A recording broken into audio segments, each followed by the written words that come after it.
And oof, yeah, that is a pit right there. That is like some old Reddit shit.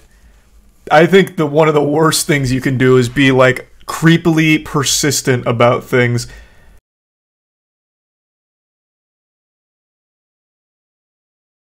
Right away, a lot of people have pointed something out that they're not a huge fan of. Andrew posted his response on his channel, which at the time of his posting only had 600 subs. So a lot of people thought that this was kind of scummy to try and like post this in a place where most people like in his main audience wouldn't see it. I'm a little conflicted. I don't know how I fully feel on it, because I get why he wouldn't post it on his main channel, even like optics aside. It's because his channel, like a lot of people aren't there for him. They're there for like the people he interviews. Like he is the face of it, but he's also not the personality driving it either. So maybe it'd feel like out of place or something, but clearly the main reason that someone wouldn't post it there is because he doesn't want the main audience to know it. Like to take some level of accountability, but also not let his audience know about the allegations. So I'm kind of split on where I feel there, because he's just not the personality behind Channel 5. Did he post it on his Instagram? Because I didn't see it there. Exactly, the main channel's more of a show than a personal one, but I think it would have been in good taste to like fully take it on the chin in front of like the people that supported you the most. So he did post it on his Instagram and linked the video. Okay. all right, I never thought I'd make a video like this, but I think there's an important conversation to be had, and I just want to be fully accountable, honest, and transparent with all of you guys. So I'd like to start by thanking every single person who's came out in the past week to speak about different ways in which my behavior has made them feel uncomfortable or pressured during a sexual situation, and to people who said that I've made unwanted advances and had a hard time with rejection. I'm sure this was not easy to do. It's never easy to speak out, and it was hard for me to hear as well, because to be honest with you, up until this point, I didn't even really realize that I had this pattern. I've turned it up as far as that'll go. It's just really kind of quiet. I mean, he's recording in a hotel room, clearly, so it's not the best quality. This is Andrew of Channel 5. I'm sure all of you know Channel 5, formerly All Gas, No Breaks. He's got the HBO documentary out, the This Place Rules. I have sung his praises for years. I think the content he has made is some of the best when it comes to like journalism. It's extremely entertaining, usually even pretty insightful in some cases, and just downright interesting. So when all the allegations about his like pattern of sexual misconduct that ranges from potential assault, harassment, the inability to handle rejection, this kind of shit that stems back years. Once all of that came out, that hurt to see. That really fucking hurt to see. So this is his response to all of it. I haven't watched it yet. I haven't really seen too many people talking about it yet, so I don't know if it's like a good response so far. I'd say like that's a pretty strong start, immediately addressing the victims and like how difficult it is to come out about something like this, because as much as people like to deny it, it is hard to come out about something like that, because all you do is get shit on by the fans of the person that you're talking about. Everyone likes to say that it's a clout-driven move, but the only thing that happens is you get shit on forever. Like, literally forever. You gain nothing. You just get shit on endlessly.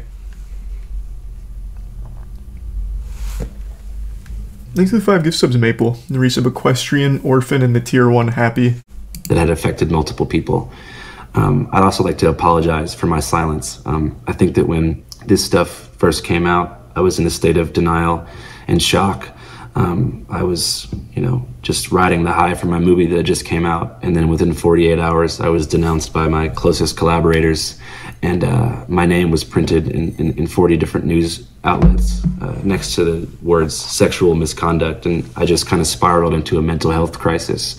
I'm okay now, but I don't really think this is about me. This is about the people that I've affected. So I just want to express my complete sympathy, respect, and support for anyone who I've done wrong by. And I really want to do better and be fully accountable for everything that I've done. So that being said, I want to make a few things clear. I've always taken no for an answer. As far as consent, I've never overstepped that line. But I think I want to have a more nuanced and important conversation about power dynamics, pressure, and coercion. Because, like I said, I think for a long time, I was behaving in a way that I actually thought was normal. I thought that, you know, going home from the bar alone made you a loser. I thought that persistence was a form of flattery. And I thought that, you know, if at first somebody was reluctant, you know, they're playing hard to get, just try harder. And if you think someone's feeling you, you know, make a physical advance. And oof, yeah, that is a pit right there. That is like some old Reddit shit. I think one of the worst things you can do is be like creepily persistent about things. Eek. Oof. Thanks to the resub. Daddy in the Prime. Nope. I mean, he seems like he's being very honest about this. He was one of those creepy guys about, like, can't go home alone, gonna be extremely persistent, and then if you get the idea that they're into it, you start getting, like, touchy with it. All of which is terrible advice that I remember back in the day Reddit used to kind of preach, back when pickup artists used to astroturf some of the big subs. And then you just fall into a situation like this here. Yikes. Thanks to Tier 1, ka-chow. The Prime Flight. Used to be normal behavior. It never really was, though. Even when I was in college, which is, and this is upsetting to think about, which was over 6 years ago now, even back then, no one, or at least none of my friends, were like that, and actively made fun of dudes that were. So it really was just kind of this thing that started on the internet and, like, lived there, and I guess some people grew up thinking that it was normal. Because I never saw that in the real world. At least not with my group. Or anyone that I knew. Thanks to the Prime Shogun and the resub Void.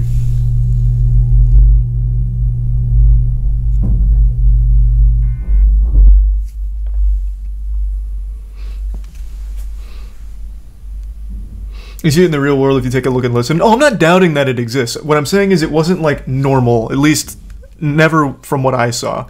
Like I said, we used to make fun of those people. Even my friends who were in frats used to make fun of dudes that did that. And again, this was over 6 years ago now. Well, actually, it's 7 now, since it's 2023. So I really just feel like it just kind of blossomed from the whole, like, terminally online shit of people thinking that it must be normal or a good idea. But you admitted being super cringe in college? Not this kind of cringe, what are you talking about? And that was my freshman year when I was a mysterious anime character. My cringe was from the refusal to speak to people and being, like, genuinely weird and uncomfortable to be around. Thanks to Prime Weed. And my friends certainly weren't cringe. I was just me. I had to learn from them. I had to suckle on their bosom to learn how, like, socialization worked. Thanks to the Bits Aid. See if they go with it. And I think that, especially I realized when so many young people, especially young men, rushed to defend me when this stuff first started coming out, that this type of sex pest behavior is normalized. And a lot of people think this stuff is normal when I don't think that it is. And I think that I want to be fully responsible for maybe I'm in a bubble. I've just never seen it as normalized. Understanding of consent. Those people always get made fun of. Two-way consent looks like. That being said, a lot of the things that have been said online about me are not true. A lot of things are missing really important contextual information that I think would change people's interpretation of a lot of these situations, but I'm not here to invalidate anybody's lived experience. If you feel pressured, you know, that's just what it is. I hope that young people, and young men in particular, can use my mistakes to learn and move through life with a better understanding of consent. As far as what I have planned, I'm not really sure what comes next. I mean, obviously, you know, reporting is my one true love, and I'm 25 years old, and I have my whole life ahead of me. But I really think that I need to do some serious work on myself and figure myself out. So I'm going to start therapy sessions pretty much immediately. Also, not to blame alcohol, but I truly believe that alcohol was a contributing factor to my poor decision making. And I think that alcohol in general has had a devastating impact on my life. So I think I'm going to make the decision to join the 12-step program for Alcoholics Anonymous. And during this journey into sobriety, I want to take a serious step back from public life. And like I said, figure myself out. And I hope that this reaches the ears of anyone who's felt affected by me. I'd love to reach out to you, or you can reach out to me, even just for me to say, I'm sorry. And I really apologize, and I appreciate you all. I also want to apologize to my closest collaborators, you know, my friends, my family, and people who will have to wear this stain on their career forever. You guys don't deserve this, and I love you guys. That being said, if you never want to watch Channel 5 again, I understand. I hope you remember the missions of radical empathy and media literacy that we have tried to put into the world through our coverage. All right, that's all I want to say. Wow. Well, as far as responses go, he actually did pretty much everything you're supposed to do. That was like an actually pretty mature response to the whole situation. One of the main things that most apologies never do is say the most basic thing of, I'm sorry. He seemed to have taken accountability for all that. He pointed out the victims and like he didn't do anything to belittle their experience, invalidate it or anything. He took all of it, accepted all of it, and then even talked about what he's going to do to change. As far as apologies go, that's about as good as that gets, especially in something as serious as this. But it's entirely on the victims if this is an apology that they can accept. As far as the public reception goes, I am curious to see how the public responds to it. It's the Prime Matt and the Resub, Pimp and Heater, and Tommy and Wilfer, and Yeet. Scroll down. Oh, well, YouTube comments aren't a good barometer, but we'll see. So far, all the comments are at least seeming to be forgiving. Download the plugin to see dislikes. I just never feel like doing that. I just don't care enough. Chat usually tells me anyway. What's the likes to dislikes on it? This isn't a forgivable offense, to be honest.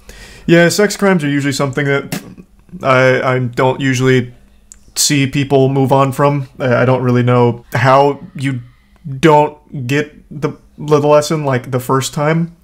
343 dislikes to 3.7k likes. He's a tier 1 rogue in the resub Ghost and Prime Smack. What crimes did he commit? I'm just saying in general.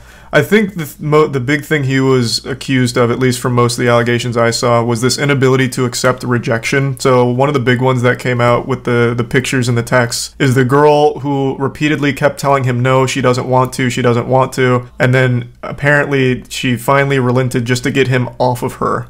So to me, that's a big line that I feel most people would know is a line in the first place. Like, that's not just like, I was young, naive, and, you know, I didn't know this. That's just one of those things where it's like, I think everyone knows that. Well, that's it. It's so weird. What do you mean that's it? You keep talking about fucking this girl like, we're gonna fuck. You need to fuck me. It's time to fuck. We're gonna have sex. And she just keeps telling you no, no, no, no, and then you climb on top of her, and then she's fine like, oh, Jesus Christ, okay, fine. Like, panicked and just tells you yes eventually, and you're like, score, she wanted it. What do you mean? You're just a weirdo. Proof the proof? He's here talking about it. What do you mean? Proof the proof. He's here literally talking about that. At no point did he say none of these things are true. He didn't invalidate it at all. He took all of it. He didn't say any of it's not true. Or like, here, I actually never met this woman. This is all a blatant lie. I would never do this. He's even talking about it in a moment of self-reflection on how he thought these things were normal and like an okay behavior. And now he's realized they are not okay. Like, he is literally admitting it, talking about it, and you're still saying, what proof? The guy who's been accused is saying it's true. He did at one point say there's some untrue stuff. He said there's some missing context to some of it. The way I interpreted that is like the closeness of the relationship. That's how I took it, because some of them came out like they seemed to be friends. So maybe there was more to it, like like it wasn't just a stranger. That's what I understood. To me, that didn't come across as him belittling it. Maybe I'm being a little more generous with my interpretation since since I do like Channel 5's work. But that's how I took it, as like you know, in this case, this wasn't a stranger that I was pestering. This was a friend, so I thought we had a closer relationship where, like, you know, we were kind of joking with each other about it. I didn't know it came across this way. That's how I understood it. Thanks to the resub Dinero, Korean, and the Prime Heroin. Bits West. Thanks to the resub Travis. Oh, he's not saying it's acceptable behavior. That's what the whole video is about. At the time, he thought it was acceptable behavior, which he said, and he's saying now it's absolutely not. He's not, like, making an excuse for it. At least not that I picked up on it. It didn't come across that way to me. Thanks to the resub Interloper. Thanks to the resub Kudaris.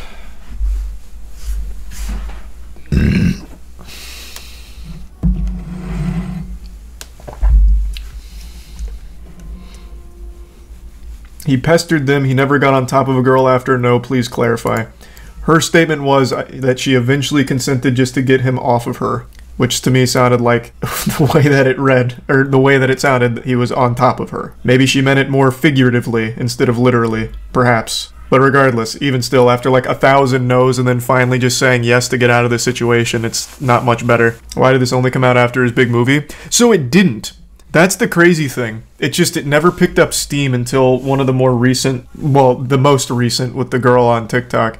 There's tweets dating all the way back to 2020, and there's posts on Instagram dating back to, I think, 2018, of local people not even knowing who this guy was, but saying like, hey, warning, this guy who goes around in a van is a big weirdo, he's creepy, he does like weird sexual stuff, please be careful when you're going out to bars tonight. Like, that's existed for a long time. It just never got steam. Where was that? It was in the big Twitter thread that had all of it. They had the old Instagram posts on there. I think it was 2018. I could be getting the timeline wrong. Maybe it was early 2020. Some of the tweets were 2020 and the Instagram posts I thought were 2018, but I'm going off memory now, and it's been like a week, so I could have the timeline wrong there. Thanks to the resub, Big Sip. Last of the show, pretty good so far. Well, that's exciting. Thanks to the resub, Ben. Thanks to the resub, Gucci and Butts. The resub, Mittens.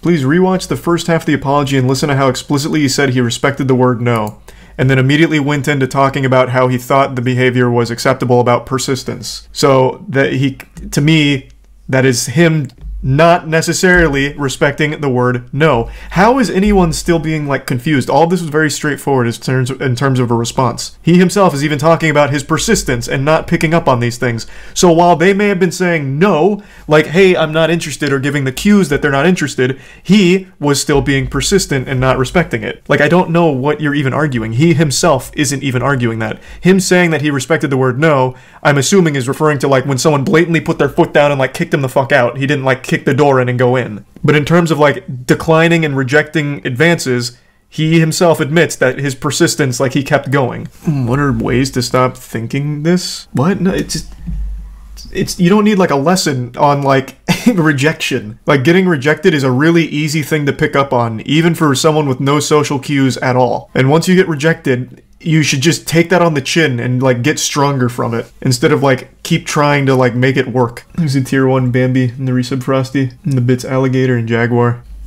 I think he meant to say he never forced himself on a woman. Well, I think that's what he's talking about with the no. Like when he was like kicked out, fully like, you know, get out of here, scram, loser, get the fuck out. Like when they finally like are no longer just being nice about it, then he leaves. But until then, when they're just saying like, no, not interested, you know, not really feeling it or whatever, he would still be persistent, which is what he was talking about, where he thought that was normal behavior. I just don't see like a ton of ways to misconstrue this. I feel like he pretty much hit on everything. Salesman Riz. I haven't seen that term tossed around, but yeah, I guess. Thanks to the resub TJC.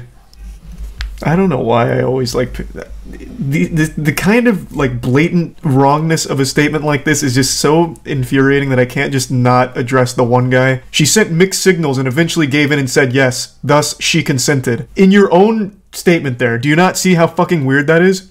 Eventually she gave in and said yes, and you're celebrating the consent. Do you not see how fucking creepy that is? Do you not see why that's like not something to celebrate or be like, oh good, fuck yeah, score? When you in your own statement say that, use the word, your words, gave in and said yes. You don't see why that's weird and bad? Thanks for the 5 gift subs, Bambi. Appreciate the generosity. And the tier 1 Chez and the resub Limno. Man's going in there with like a graph and shit trying to give her a lecture on why she should have sex with him. So I eventually schooled her on why having sex with me is the best thing. So after the 50th time she declined me, I made such a good point with my fuck around and find out graph that she said yes. So got that consent, baby. Let's go.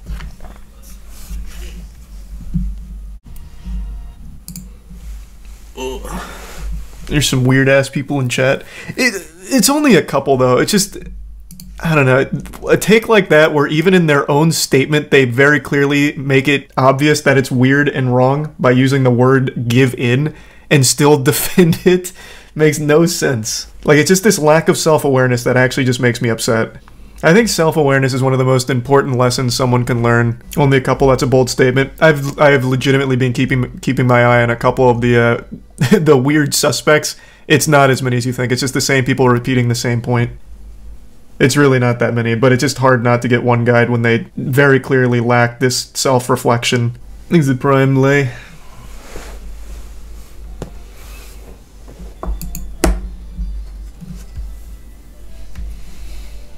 Exit prime sidey.